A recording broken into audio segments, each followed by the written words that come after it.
For years, we've seen this gun terrorize both VCT and ranked games alike.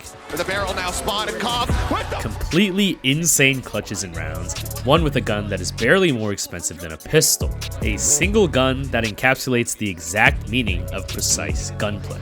Of course, I'm talking about the Stinger, but is it really as broken as it seems? In this video, we'll be diving deep into the true impact of the Stinger in pro play. We'll be looking at important statistics that tell us how the Stinger performs in different situations, but we'll also be breaking down the hidden value of the Stinger and how certain teams and players in particular are able to really maximize the value out of this gun. By the end of this video, we'll know whether or not the Stinger is truly the most broken gun in Valorant. It's honestly taken a while for the Stinger to really find a space for itself in the pro Valorant meta. Most of the other non-rifles in the buy menu had a clearly occupied niche at some point or another, and several guns like the Bucky had to get huge nerfs for how well they actually performed. Relative to the entire history of Valorant, the Stinger has only recently gotten its time in the spotlight, and now it's more widely accepted by teams as a strong eco weapon.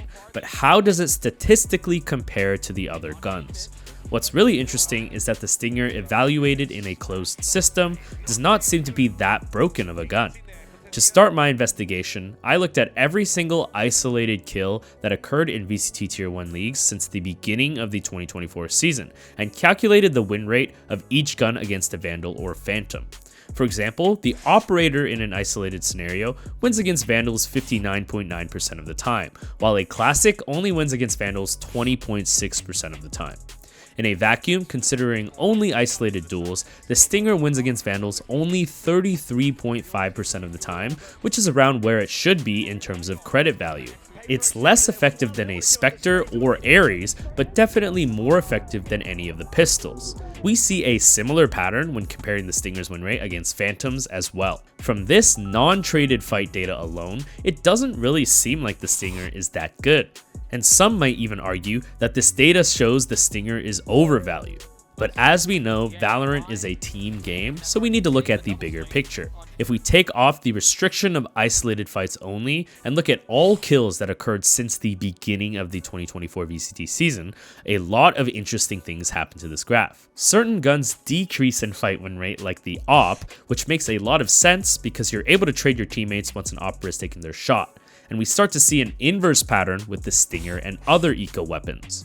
In untraded fights, the Stinger only wins 33.5% of fights against the Vandal, but when trades are considered in the equation, the Stinger win rate against Vandals jumps up to 38.3%, which is a very significant increase. This implies that, generally speaking, Stingers are pretty balanced. However, when multiple Stingers are used together, their overall value becomes much greater.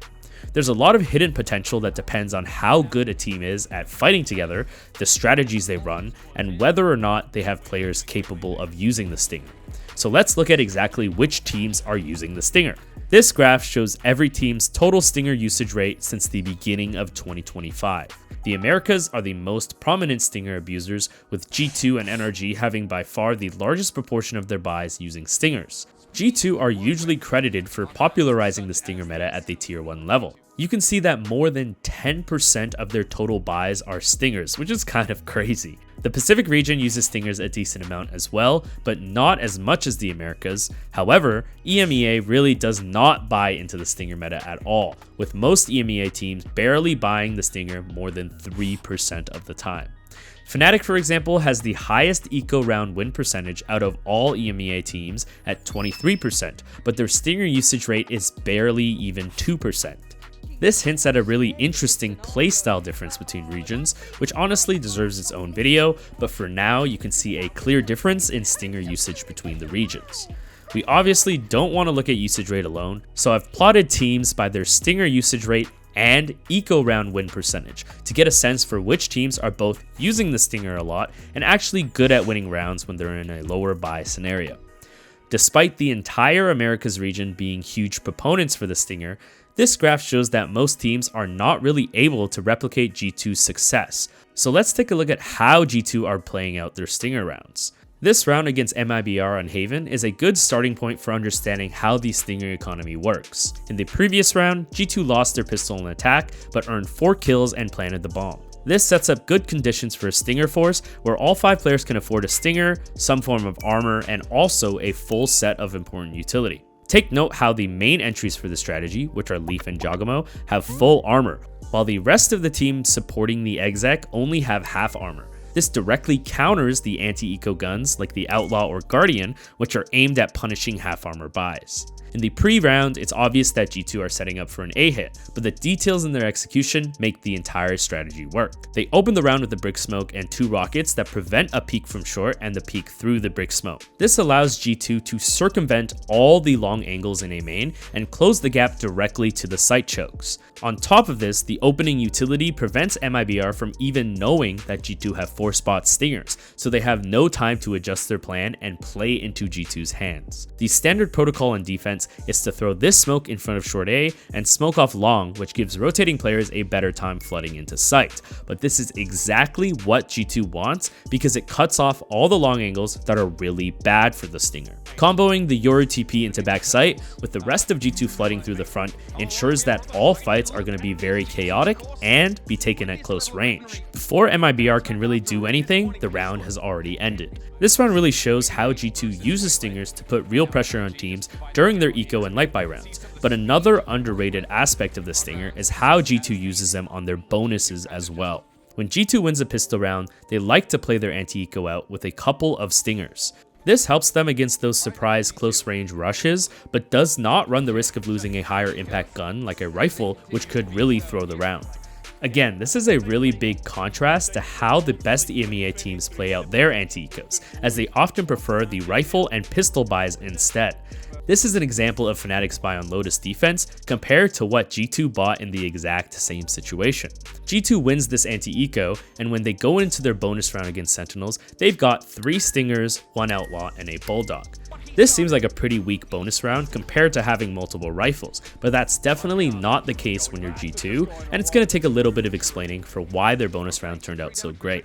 For the past 2 rounds going into this bonus, G2 has been one-waying C at the start of the round. This is a common pattern that allows them to contest Mound with low risk, as both Omen and Yoru can take untradeable angles and then TP out if they're in danger. Sentinels have taken note of this, so on their gun round, they plan to take back Mound control. But the difference in this round is that G2 aren't one-waying C and are actually faking an A main fight using Teo, Fade, and the Omen smoke there. John Cutie sees the utility towards A, and this probably reinforces his call to take Mound, but G2 are actually set up to fight for Mound. Sentinels use this Omen Smoke and Fade Prowler combo, which is good for countering the one-way, but since G2 never threw the one-way, the smoke only helps G2 and they get a free kill and TP out.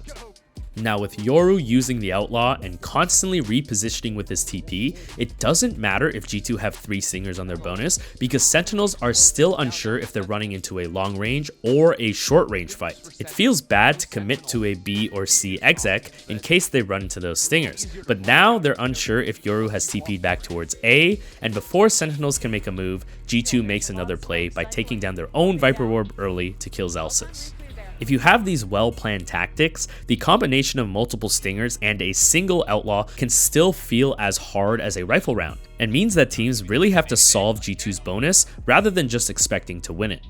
This also works really well with how often G2 likes to play Chamber, because Chamber ensures that your team always has at least one long-range weapon, which is either his Headhunter or Tour de Force, and that long-range weapon is on an agent who's quite hard to track, similar to the idea with how G2 used Yoru on Lotus. G2 plays on this delicate balance of having enough Stingers to make them valuable while still ensuring they have a good long-range threat baked into their strategy and setups. This is probably why NRG, for example, might have used the Stinger a lot this year, but still has one of the lowest eco round win rates in Tier 1 so far. Here's an example from Stage 1, where we actually see NRG playing an anti-eco against G2's Stinger force. In this round, NRG bought 3 rifles, 1 Stinger, and a Marshal, while G2 has 4 Stingers and a Sheriff. G2 runs a B exec with all 5 players and manages to make it out onto site. NRG plans to counter flood, but look at the guns they have to pull this off, which are a Marshal, a Bulldog, and a single Stinger. When the flood actually occurs, only 2 people are retaking the switch area, while Mata keeps holding lane with his Marshal. He doesn't have the weaponry to make this play, and even though FNS gets a single kill with his own Stinger, NRG aren't really able to take any space back.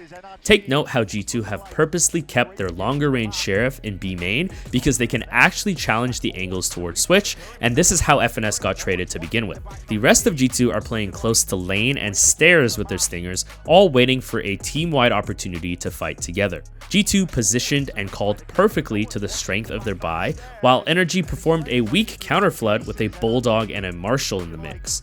It's these details that bring out the true value of certain guns, because I can definitely see Energy winning this retake if they counterflooded with maybe 3 Stingers or just played a slower retake to maximize the value out of their longer range buy. Fnatic are a great example of how to play out eco rounds with those longer range weapons. Remember how I mentioned that they hate Stingers, but still have one of the best eco round win rates in all of Tier 1? Instead of running these huge rushes, they make sure to take a lot of longer range peeks. This round in particular on Corrode is really cool because they've bought 5 long range guns, but the key is that they're all high penetration. This allows them to take those initial long peeks coming out of A main, but then once they have yard control, they're still able to pressure site by spamming it because flooding with those guns would be terrible. Using this strategy, Fnatic are able to apply a lot of pressure towards A, and this buys Chronicle a round winning lurk, which allows them to run all the way back to B. In the end, teams like G2 and Fnatic simply know how to play towards their buys better than other teams, and that's what truly makes the guns they buy OP. Buying a couple Stingers and working independently from each other will never get the same effect you see from G2, who are even able to make mid to long range fights look hard to win when they're working together. Even though this means that Stingers are generally balanced, I will say that it's probably way more frustrating to lose to Stingers than it is to Guardians and Sheriffs, and that in my opinion will always make the Stinger OP. If you made it to the end of this video, thank you so much for watching. I'm getting back into putting out content again while looking for offers in the off season, so let me know if there's any interesting topics you want to see. Thanks again, and I'll see you guys next time.